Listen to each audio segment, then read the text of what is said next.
Là, c'est un endroit qui est sur Paris, qui est mis en place pour le hip-hop, etc. Oui. Et elle dit que ça Pardon. Tu sais, je pense qu'elle et moi, on a les mêmes pour toi. Je crois bien. On a le même algorithme. Et ouais,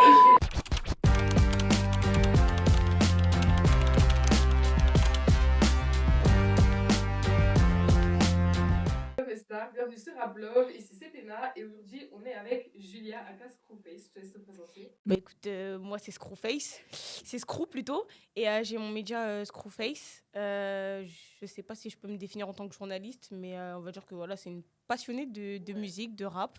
Je fais des interviews, je fais des revues, je fais plein de choses, je fais du montage, je suis à l'école, trop de choses. Mais écoute, est-ce que ça va déjà? Est-ce que le trajet s'est bien passé? C'était long, mais Ouais. on est arrivé en vie, c'est le Non, plus elle vient de important. Paris, hein. Elle est Ouais. venue de Paris ici pour faire cet épisode-là, Oui. donc franchement elle est déterminée. Mais du coup, aujourd'hui le thème c'est vraiment, est-ce que le fait d'être mainstream ou d'avoir énormément de chiffres sur Mhm.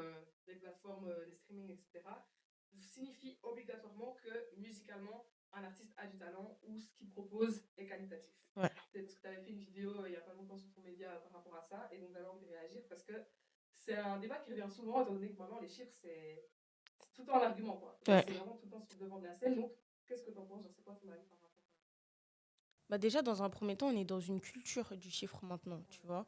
Donc, dès les premières semaines, ce que je disais du coup dans ma vidéo, on va chiffrer les ventes.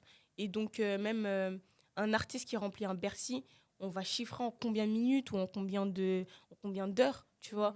Et il a réussi à le sold out. Donc, on a ce truc où est-ce que le produit il est vraiment qualitatif ou juste il fait beaucoup de vues parce que les gens ont un intérêt? Il y a cette petite question et c'est super difficile de statuer. Forcément, il y a des artistes qui sont talentueux et on les écoute, donc ils font des chiffres. Et en vrai, il y en a d'autres pas forcément. Il y a des artistes qu'on trouve super talentueux et qui pour autant n'ont pas le mérite, entre guillemets, qu'ils sont censés avoir. En tout cas, à nos yeux, tu vois. Oui. Et encore, c'est un débat qui est compliqué parce que l'artiste, pour toi, tu le surestimes parce que pour toi, il mérite d'avoir plus, mais en soi, il a ce qu'il a, tu vois. Et d'autres, tu dis, ils sont surcotés, mais ils ont la fanbase parce que les gens aiment. Donc en fait, c'est compliqué de juger un art, tu vois. Parce que un art, ok, ça se discute, mais c'est les goûts qui parlent en premier. Donc après, il y a ce truc d'hype aussi, de TikTok, qui fait qu'il y a des gens qui vont cliquer, ça va faire des chiffres et ils vont pas forcément aimer, tu vois. C'est juste pour découvrir. Il y a trop de facteurs. En parlant de TikTok, Mhm. je sais pas si tu as vu, il y a une news qui a été révélée que 15% seulement des sons de TikTok qui percent sur les streamings, ça marche pas. Genre, Ouais.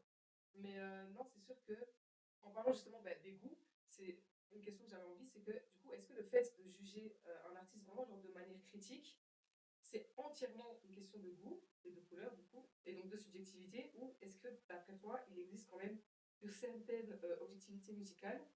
Si oui, genre, elle se base sur quels critères, et est-ce que ces chiffres-là peuvent entrer dans ces critères-là, dans quelle mesure? Je pense que là, c'est le rôle des gens qui travaillent dans l'industrie, tu vois, c'est leur taf. Ils ont certains critères par rapport aux tendances déjà. Tu vois, c'est un peu comme la mode au niveau des instrus. Par exemple, là, actuellement, toutes les instrus un peu brésiliennes et tout. Ça, tu sais que dans le rap, ça fonctionne. Que ce soit avec Merveille qui a fait Paquita, Tiakola avec Manon B, où il y a plein d'artistes qui commencent. Donc, en fait, il y a certaines tendances ou certains mouvements. Tu sais que si la personne arrive à poser dessus, déjà, c'est un critère, tu vois. Ensuite, au niveau du flow, en fait, ça va dépendre. Parce qu'une personne peut voir un talent dans quelqu'un qui a une manière de poser un peu étrange, on va dire, comme quelqu'un de conventionnel, si je peux dire, dans le rap, tu vois. Donc, je pense que, ouais, il y a certains critères qu'on n'a pas, nous, forcément, en tant qu'auditeurs, mais qui sont là et qui sont jugés pour signer un artiste ou pour le placer en playlist, tu vois. Parce que les gens voient un certain potentiel ou une certaine trend, parce que maintenant, TikTok, tu vois, qui fait que ça peut fonctionner. Voilà. Et je pense que, je sais pas si les chiffres, ils peuvent entrer dedans.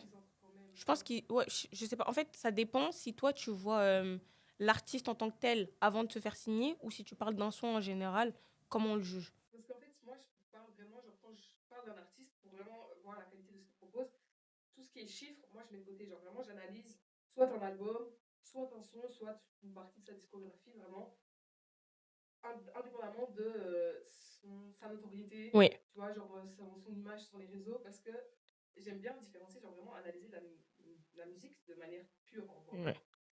Je mets à côté tout ce qui est industrie, Et donc, ouais, c'est sûr que je pense que les chiffres, ça rentre quand même. Parce qu'à un moment donné, je pense qu'il y a quand même un talent dans le sens où tu peux même avoir un certain talent dans le fait de savoir reconnaître les tendances, de Ouais. savoir surfer dessus, etc. Mais je trouve aussi que c'est un certain talent de savoir se détacher des tendances et quand même proposer quelque chose Qui est authentique. ouais, qui est authentique, qui va plaire. Parce qu'il y a beaucoup de gens maintenant, si on prend Nouvelle École, Mhm. l'objectif des juges, c'était de trouver quelqu'un qui va percer sur TikTok, Ouais. qui va percer sur les réseaux, qui va percer en streaming. Sauf que si les gens ils créent de la musique vraiment dans l'optique de percer, ça va pas être authentique. Tu Mm. vois. Genre, c'est bien de vouloir faire des chiffres, etc. Mais si c'est ça ton seul objectif, pour moi, c'est non, ça va pas être authentique, tu vois. Genre, tu vas peut-être être mainstream, mais encore un certain temps, tu vois. Mais je pense qu'il faut quand même garder une authenticité. C'est compliqué. Et en vrai, je pense qu'il n'y a pas vraiment d'objectivité. On essaye d'instaurer une objectivité, mais il y a toujours la subjectivité qui va prendre le dessus. Ouais. Et dans ce que tu as dit, je pense qu'on peut limite catégoriser trois cercles, on va dire. Ouais. On a du coup les personnes comme nous qui écoutons la musique indépendamment des chiffres. Mhm. On a ceux qui le font. Et on a les fans, enfin, je sais pas si je peux appeler fans, mais les auditeurs qui, pour découvrir un nouvel artiste, vont quand même regarder les sons les plus écoutés. Et donc, ils sont un peu dans l'ambivalence, ils sont un peu dans les deux. Et par rapport à Nouvelle École, c'est vrai que c'est super compliqué. Mais pour moi, on ne peut pas faire une émission de rap euh, en ayant des critères aussi définis parce qu'on sait que le rap, il évolue et juger ça, c'est super compliqué. Moi, c'est un truc que j'aime bien regarder parce que ça reste super intéressant d'avoir une émission sur le rap et tout. Mais sincèrement, pour moi, c'est pas cette émission qui va en dire long sur le rap. Et on peut le voir, les personnes qui ont su se démarquer, c'est même pas celles qui ont gagné à chaque fois. Tu vois. Donc en fait, finalement, ça reste l'avis du public qui compte. Et donc, même si les juges ils sont streamés, ils sont dans le mainstream, tu vois. Il y a Shai, Aya Nakamura, etc. On se rend compte qu'ils n'ont pas forcément les meilleurs choix. Donc en fait, cette objectivité, comme je t'ai dit, elle résulte aussi de la subjectivité. Et dans la dernière saison, avec Youssef, tu vois qu'ils reviennent, qu'ils repartent, qu'ils reviennent, qu'ils repartent, parce que la subjectivité, elle prend le dessus. Ouais, c'est ça. Il y a des choses qui font que quelque chose t'a touché et t'as vu quelque chose chez un artiste, tu vois. Mhm. Donc finalement, même dans la musique en général et dans les labels, je pense qu'il y a quelque chose qui parle pour toi, que ce que tu appelles business ou ce que tu appelles juste être passionné, tu ressens quelque chose quand tu écoutes un son et que tu sais s'il va marcher, c'est parce qu'il y a quelque chose qui te prend dans le son. Authenticité, en fait. Exactement. Tu vois. Il y a un réel dans les paroles, etc. Tu vois que ceux qui parlent de certains sujets, tu sens ceux qui l'ont vécu, tu sens ceux qui en parlent parce que c'est un sujet qui revient souvent dans les chansons et que ça peut moyennement percer, mais tu sens le mot Ouais. authenticité. Mais c'est vrai que je trouvais ça dommage pour une émission qui vraiment se prône comme étant une émission qui va mettre en avant la prochaine période du rap, etc., qui se focus sur le fait d'être mainstream, de trouver un artiste qui va percer sur TikTok. Genre, trouver un artiste qui va percer quand même, parce que ça, ils veulent quand même une certaine rentabilité, genre, Mhm. je comprends, tu vois, mais vraiment, cette réflexion-là de TikTok, je trouve que ça vient tellement gâcher, en fait, la musique et genre l'essence même de ce que c'est, et je trouve ça dommage de se concentrer sur les chiffres. Mais je pense que c'est quand même un élément très important, Ouais. mais je pense pas que ça soit le premier élément qu'on doit regarder quand tu analyses la qualité de ce que quelqu'un propose. Après, ça reste compliqué parce que là, on a l'impression que TikTok est venu tout chambouler. Et en vrai, cette réflexion, je l'ai eue. Ça fait 2 ans que je réfléchis vraiment sur TikTok et sur l'impact qu'il a sur la musique. Carrément, mon premier projet de cours, parce que moi, je suis en audiovisuel, bah, c'était sur ça. On devait faire un magazine et je l'ai fait sur TikTok et sa manière Ah d'influencer ouais, ouais, l'industrie ça c'est musicale. super intéressant. Et en vrai, je le voyais super négativement, tu vois. Surtout que j'ai parlé avec des artistes qui m'ont dit que, bah, en fait, limite, le premier critère qu'on leur demande, c'est ils ont combien d'abonnés sur TikTok, ou tu vois. Ça c'est dingue. Tu vois. Mais d'un autre côté, je me dis, si on prend du recul, chaque époque du rap a vécu quelque chose qui est venu le chambouler. Comme quand les CD ils sont arrivés, quand les vinyles sont arrivés, quand il y a eu les Walkman ou les MP3, c'est un truc où l'industrie change et tu dois t'adapter. Nous, on le vit, celui de TikTok, donc on est en mode, mais comment tu peux te focaliser, comment on réduit la musique, on surconsomme la musique, etc. J'avoue, la surconsommation de la musique, c'est C'est aussi ça. un sujet. C'est compliqué, mais quand tu réfléchis, c'est pas que TikTok et c'est pas que la musique, c'est dans tous les domaines, que ce soit les films, maintenant Netflix. Ouais. Netflix, c'est venu empiéter sur le monde du cinéma. T'es chez toi, t'as même plus besoin de payer pour regarder un film. Tu payes un abonnement vite fait comme ça et t'as un catalogue hyper ouvert, tu vois. Et Ouais. c'est dans tous les domaines que c'est comme ça. Donc c'est vrai que c'est compliqué de s'assurer si c'est bon ou mauvais. Je pense qu'il y a du Je bon et pense du qu'il y a, mauvais ouais, dans tout. ouais, il y a des deux. Honnêtement, je pense que TikTok, il y a du positif dans le sens où ça permet quand même à des artistes qui se lancent d'avoir plus vite et plus facilement une accessibilité, en fait, d'être accessible à tous et d'avoir des vues, évidemment, de se faire connaître. Mais il y a des points négatifs dans le sens où parfois, Là, c'est à double ouais, tranchant. ouais, Ouais. tu t'es vite catégorisé en fait en mode musique TikTok et puis Il y en a qui arrivent à s'en défaire quand même, hein. ouais, Il y en a quelques-uns, mais c'est vrai que ça reste super compliqué. Après, ce que je trouve dommage, c'est que on catégorise les artistes de TikTok, mais c'est nous qui les écoutons, tu oui, vois. Et j'ai eu cette réflexion il y a 2 jours avec, je sais pas si tu vois, c'est qui, il s'appelle Daryl. C'est un journaliste en gros. Il travaillait chez si, Bouscapé ouais, je avant, vois, tu vois. Et ouais, ben, on était ensemble il y a 2 jours, tu vois, et on parlait de ça. Et j'avais eu ce débat et je lui ai posé la question de Shai récemment, elle est passée chez Bouscapé et elle a mhm, cité des artistes féminines ouais, je vois. et ça a J'ai fait vu des débat. extraits. Ça a fait débat parce qu'il y en a qui ont dit ouais mais elle aurait pu citer le Juice, elle aurait pu citer Davinor, c'est des meufs qui sont ancrées dans le rap, même Lace, etc. Ouais, Mais elle est partie citer Denden et Théodora, les phénomènes de TikTok. Sauf qu'au bout d'un moment, on peut pas reprocher à Shai ce que nous-mêmes on fait. Parce ouais, qu'en fait, c'est nous-mêmes qui préférons donner Shai, du ouais, elle du crédit. ouais, voilà, Ouais. du crédit à des artistes comme Théodora et comme Dendel.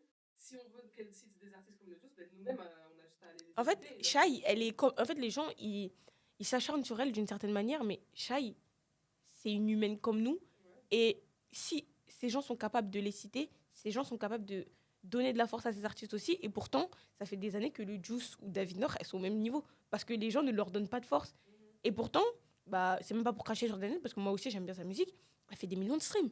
Donc en fait, au bout d'un moment, la musique TikTok, c'est bien des gens derrière qui l'écoutent. Elle tourne pas que sur TikTok. Les gens écoutent dans leur voiture, dans leur maison. ouais. Donc j'ai ce débat de me dire, mais en fait, il y a un peu ce truc d'hypocrite, entre guillemets, de se dire, ouais, mais ça, c'est de la musique TikTok, alors que derrière, c'est nous, Parce que on je pense que écoute. les gens aussi écoutent de plus en plus de la musique qui bouge. Parce que Ouais. souvent, la musique TikTok, c'est de la musique qui bouge. T'as un refrain qui est hyper entraînant, t'as deux, trois couplets, voire seulement deux. Mhm. Genre, c'est des chouettes sons. Moi, forcément, c'est des sons sur lesquels je vais écouter, je vais m'ambiancer, etc. Blues ou Davido, ça va être des sons qui bougent moins, mais plus vraiment Rap, rap. c'est Et en ça. fait, les gens écoutent. Enfin, après, ça, c'est mon avis, c'est un constat que j'ai fait, mais écoutent moins des chansons vraiment rap où t'as des vraies paroles, t'as des vrais trucs et plus des sons qui, voilà, qui leur font oublier des choses en fait, qui Ouais. juste ne prennent pas la tête et qui s'ambiancent, tu vois. Et même si c'est le cas, on va plus écouter des artistes masculins. Ouais, Tu vois. vraiment. Ouais, parce que Donc, Enzo a piqué 140, tu vois, il a sorti un album il y a pas mm, longtemps. C'est pas forcément des sons qui bougent, tu vois, genre il mm. pleut.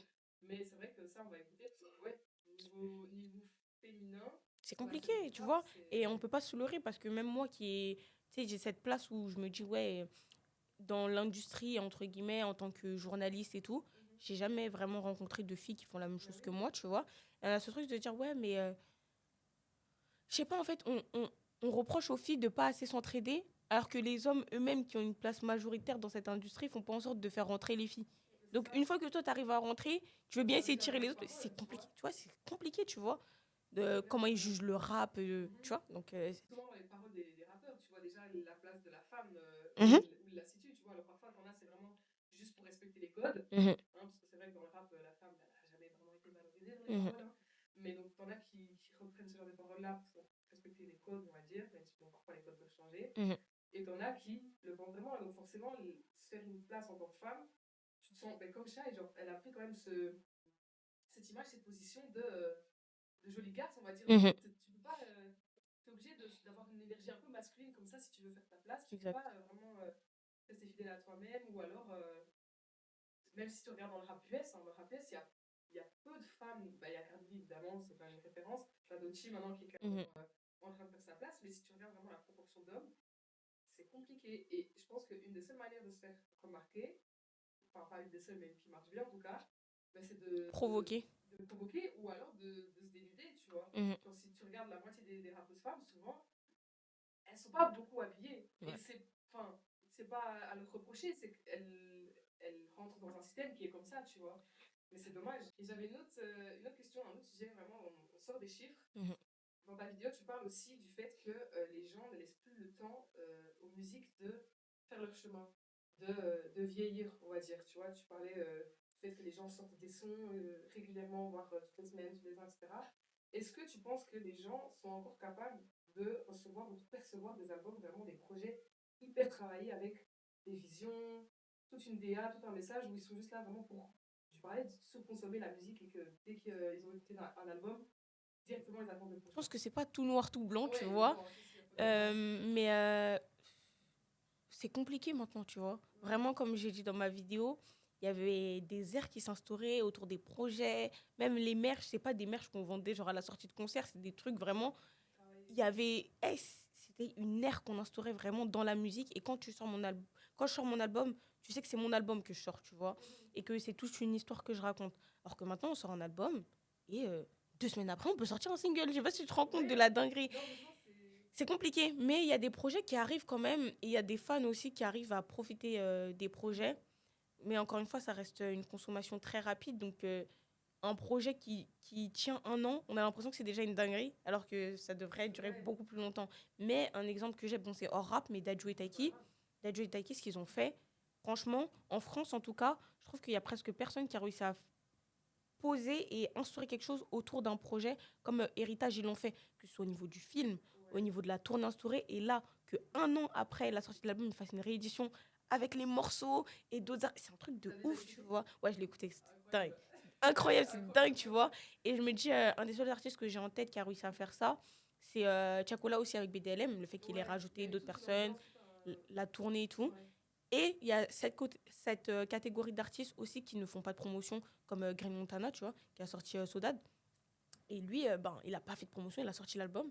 Mais les gens l'écoutent, tu vois. Donc il y Ouais. a cette solidarité, il y a cette fanbase qui est encore présente et qui Bon, va ça, tout écouter. dépend aussi de comment tu construis ta fanbase, etc. Parce qu'il y Exactement. a des fanbases qui sont construites seulement sur base de hype que tu as eu à un Ouais, certain moment. Et donc, tu vas te permettre de faire des trucs comme ça, de ouais, sortir sans promotion. Puis si tu as construit vraiment une fanbase, genre hors hype, on va ouais. dire, donc vraiment genre les gens qui sont là pour l'authenticité, bah là, c'est comme Kendrick Lamar avec son album GNX. Mm, On n'était pas au courant qu'il allait ouais, sortir un. Il a sorti le lendemain et pourtant, genre, ça a ça a pété, tu vois, pété. genre Ouais. tout le monde a écouté, etc. Mais c'est vrai que, ouais, non, il y a des gens qui sortent des albums tous les ans et enfin, c'est bien, ça marche bien, les albums sont bons, mais parfois, on a l'impression que c'est vraiment genre sortir pour Ouais. histoire d'augmenter ta discographie, etc. Et il n'y a pas forcément. Alors parfois, les sons sont bons, hein, Mhm. ça veut rien dire. L'album peut être vraiment masterclass, tu peux avoir des hits, des bangers, etc. Mais t'as pas forcément toute une histoire ou tout un truc, toute une idée autour du projet. Après, je pense qu'il en faut aussi dans le monde de la musique. Si tous les albums doivent être construits autour Ouais. d'une idée, d'un projet, Ouais, d'un mais là, concept je de trouve son. qu'il y en a trop, tu vois. Ouais, Comme on a dit avant, quand tu sortais un album, c'était euh, c'était un événement, genre. c'était un événement et au-delà de ça, dans ta carrière, c'était pour t'affirmer, tu Ouais, vois. c'était Et, une je- étape. et un truc que je trouve intéressant et j'ai l'impression que ça revient pour un artiste, c'est la Mano. Il n'a Mhm, pas sorti d'album et tout le monde attend son album. mhm. J'ai peur de me dire que quand il va le sortir, tout le monde va le sauter, même si je pense que lui, quand même, ils vont écouter. On a ce truc de, pour confirmer sa place, on attend son album. Donc en fait, on se rend compte que l'album, il est important dans la carrière d'un artiste. Mais Ouais, ça reste quand quand ça même devient quelque trop, chose. trop, en fait, c'est ça. Quand la chose est trop accessible, ça devient compliqué. C'est comme le streaming. On a avant, pour écouter une musique, il fallait acheter un CD, un truc qui fait que tu as la musique. Maintenant, tu payes un abonnement et tu as tout illimité, Vraiment. tu vois. Donc ça veut dire qu'au final, à quel moment tu kiffes vraiment la musique parce que tu en as trop tout le temps, tu vois. Ou c'est comme si le Ouais. cinéma, c'est comme si le cinéma était gratuit, tu vois. Genre, tu sous-estimes un peu ce que c'est. Genre, en fait, En c'est fait, tellement accessible c'est que tellement là tout le temps que tu portes même plus intérêt à ouais. ça et c'est limite un accompagnement. Du fait d'être vraiment dans la surconsommation, on est tellement tout le temps. Et je me mets dedans, hein, parce que Mhm. vraiment j'ai mon casque. Bah, je me lève, j'ai mon casque. Ouais, Je pareil. prends le bus, j'ai mon casque tout le temps. Ouais. Vraiment, genre, si j'ai pas mon casque, c'est que je dors. Mhm. Mais en fait, on est tellement vraiment dans ce truc-là où on écoute tout le temps, tout le temps, tout le temps. En fait, on n'arrive plus à avoir ce recul sur vraiment ce qu'on est en train d'écouter, tu vois. Kendrick Lamar, Mhm. le Super Bowl. On va en parler pas. On peut, je De- suis là, parlons. À un moment donné, genre quand même, mais tu vois, les gens, j'ai regardé une vidéo de quelqu'un qui disait que c'était que tourné par rapport à Drake, sa prestation. Moi, j'ai pas trouvé. Genre, certes, il y a eu le truc en mode c'est Drake, Pascal et tout. Il y a eu l'apparence de Serena Williams. Mais je pense que les gens, en fait, ont préféré tourner le truc comme quoi c'était vraiment focus sur Drake. Alors que si vraiment tu analyses sa performance, 70 voire 80%, c'est vraiment un message politique. Genre Clairement, les révolutions, dès l'ouverture, tu le vois. Mais clairement. les gens, en fait, n'ont pas envie de se concentrer là-dessus, n'ont pas forcément envie de prendre le recul, de commencer à réfléchir sur ce qu'ils écoutent. Je mets pas tout le monde dans le même panier. Mais ils ont pas envie, parce qu'en fait, ils sont dans cette surconsommation et donc ils prennent pas le temps. Mais en fait, les gens n'ont plus envie de réfléchir. J'ai Ouais, vu c'est ça. tellement de TikTok, que ce soit Et pas des que ce soit la Français, musique, hein, mais ouais, de manière générale, j'ai quoi. vu tellement des Français ou même des Américains dire ouais, moi, c'est pas ce que j'attendais de lui. Moi, je voulais juste m'ambiancer. Pourquoi il me parle de trucs politiques? Et Ouais, ouais, tu me dis, c'est grave qu'on en arrive là en mode de non, mais en fait, dénonce rien, je m'en fous de ce que tu dénonces. Fais juste des sons qui me font c'est tout. bouger. Et en fait, je me dis, c'est un parti pris de faire ça parce que tu participes à un truc auquel tu limites, tu participeras plus jamais de ta vie. Ouais. Euh, et tu prends ce risque de te mettre tout le monde à dos parce que tu dénonces un message. Parce que c'est là où tu auras le plus d'exposition de ta vie, tu vois. Ouais, Donc, vraiment. soit tu Bah, le il a prends, dépassé Michael le nombre de Jackson. vues. Ouais, Ouais, c'est dingue. tu vois. Et donc, il a pris ce risque de se dire, moi, dans tous les cas, j'ai ma fanbase, ceux qui m'aiment, ils me suivront en concert et ils Ouais. s'ambianceront sur les sons sur lesquels ils veulent s'ambiancer. Là, j'ai la voix parler sur un truc où il y a limite le monde entier qui me regarde, et bah, je dénonce ce qui se passe. Et les gens n'ont pas envie de Ouais. comprendre cette réflexion. Ils ont juste envie de se dire, Ils ont pas ouais, envie d'aller mais plus loin, en fait. pourquoi il n'y avait pas tel son, pourquoi il n'y avait pas tel son et tout. Et puis, il y avait trop de Drake. Alors qu'en soi, quand tu regardes, Ouais, vraiment. même le truc de la play, tu Ouais. vois, la C'est la croix, le même, rond vraiment, et tout. sa performance, là. Le drapeau américain, les danseurs, son son Unreleased, là, du début, où il dit vraiment que la révolution va être télévisée au Avec moment où Michael Uncle sort. Sam, genre Uncle Ouais, Sam qui lui lui dit c'est pas aussi, ça qu'on attend de toi, toute la c'est manip pas ce et que le tu... game over à la Ouais. fin. Drake, c'est vraiment genre 20% de sa Ouais. performance, tu vois. Et en plus, dire qu'ils veulent du show, Kendrick Lamar, c'est un rappeur. À la base, le rap, c'est quoi? C'est un moyen d'expression pour dénoncer justement des causes, des Clairement. rébellions. Tu vois, c'est ça l'essence même du rap, c'est ça. Donc s'il n'utilise pas à un moment comme celui-ci pour dénoncer, en plus, tout ce qui se passe aux États-Unis actuellement, je trouve que vraiment, c'est une masterclass ce qu'il a fait, Clairement. tu vois. Après, je peux comprendre que voilà, on est aussi conditionné et habitué à ce genre de moment d'avoir des shows, tu vois. Genre, si tu prends celui de l'année dernière avec Rihanna, après, c'est pas aussi le même type de son, tu vois. Rihanna, c'est Clairement. des sons plus pop, t'as moyen de faire une performance qui pète. Là, c'est plus trap aussi. Ouais, Donc, tu tu peux pas rap en utiliser la fait. musique de la même manière. C'est ça. Et donc, je pense qu'on est aussi conditionné, ben, ouais, on est vraiment conditionné, que ce soit par TikTok, par les performances qu'on voit, par le fait de. Enfin, la fréquence à laquelle on reçoit des nouvelles musiques, à attendre une certaine chose. Mais c'est vrai que les gens, si c'est pas à l'instant T, de manière explicite, enfin, sous leurs yeux, Et les gens réfléchissent ils plus. vont. Ouais, Je ils te vont dis pas la plus loin vérité, en si fait. tu les prends pas par la main et que tu leur dis alors ça veut dire ça, ça veut dire ça, les gens ne comprennent. Des fois, C'est ça. j'exprime des choses qui sont super claires, mais les gens ont la flemme. Et donc, ils vont Ouais, dans les commentaires me demander. En fait, au bout d'un moment, les gens vraiment. sont abrutissants. Genre, si C'est tu pas restes de trop leur sur. faute, c'est vraiment. Ouais, On est conditionné en fait. mais Et c'est dommage. c'est ce que je te disais plus tôt. Ce pourquoi je trouve ça hypocrite, c'est ces mêmes personnes qui ne veulent pas faire des recherches et attendre qu'on leur serve tout, qui vont se plaindre quand un artiste va essayer de plaire à un plus large public et être C'est ça. mainstream. Ils vont dire, ouais, mais là, c'est plus comme avant. Ok, mais au final, c'est ce que tu attends en vrai. Parce que Ouais. c'est ce que tu consommes de manière générale. Donc, encore une fois, la nuance, elle est. En fait, c'est un débat indéfini, mais les gens. On peut là, on peut encore. Mais c'est comme le fait que oui, un artiste qui propose quelque chose de différent avec Damso. Son Ouais, dernier album, ouais, ça a divisé. ça a fait polémique. Alors que je trouve que moi, personnellement, j'ai kiffé. Après, je suis pas quelqu'un qui écoute Damso, le Damso d'avant. J'ai écouté deux, trois sons, tu vois, genre j'ai écouté un album, mais cet album-là, je trouve que j'ai kiffé. Et les gens qui sont vraiment fans, en vrai, enfin, je comprends qu'ils kiffent pas, parce qu'après, c'est encore une fois Les des goûts et les goûts, couleurs. mais c'est quand même fort, je trouve, ce qu'il a fait. Genre, son album était quand même une masterclass. Et un rappeur, tu peux pas, durant toute ta carrière, en plus, ça fait quand même quelques temps qu'il est là, proposer la même chose. C'est Quand pour on ça que parle de. Ouais, en fait, genre, c'est le même débat, ce que je te dis, les gens sont hypocrites parce qu'il y a plein de rappeurs qui ont le même flow. ouais, Bah, par exemple, impliqué, j'ai vu plein de gens qui disent ouais, mais il a disparu pendant 3 ans pour nous refaire ce qu'il faisait avant. Ouais, mais s'il avait changé complètement de direction c'est ça, artistique, mais il aurait s'il pu. aurait préféré un truc un peu plus pop, ouais, mais c'est plus un rappeur, pourquoi il essaye de faire au C'est plus ça. haut? Les gens ne seront jamais satisfaits. C'est pour ça qu'au bout d'un moment, il faut primer l'art. Et je sais pas si tu Vraiment. connais l'émission Bridge, c'est un truc qui est arrivé récemment où il parle de plein de sujets, plein de thématiques. Et c'est Chouameni, un joueur de foot, Ouais. qui est avec un autre présentateur. Et ils invitent des Ah, mais gens, si, je crois que tu je le vois, vois. tu Ouais, vois. ouais, ouais, c'est Et possible. dans un épisode, ils avaient invité Fari, Oui, SDM, Omar Sy, c'est etc. dans ma liste à regarder plus Voilà. tard, Et ça. regarde-le, c'est super intéressant. Euh, SDM, il dit au bout d'un moment que des fois, il écoute, enfin, il fait un son au studio et il se dit, c'est celui-là. Alors que c'est pas celui-là du tout, parce qu'en fait, dans sa tête, c'est dit, ça va plaire au public. Et des sons qui sont plutôt personnels, tu vois, il se dit que ça va pas prendre, et au final, c'est ceux qui prennent. Donc en fait, tu peux pas réfléchir en fonction des gens, parce que la masse, elle est trop grande, Ouais, les gens ont des avis trop divisés. trop des goûts différents. Donc, Enfin, tu fais ta musique, et tu construis ton public. Et c'est ce que Luigi il avait dit sur Camino à un moment.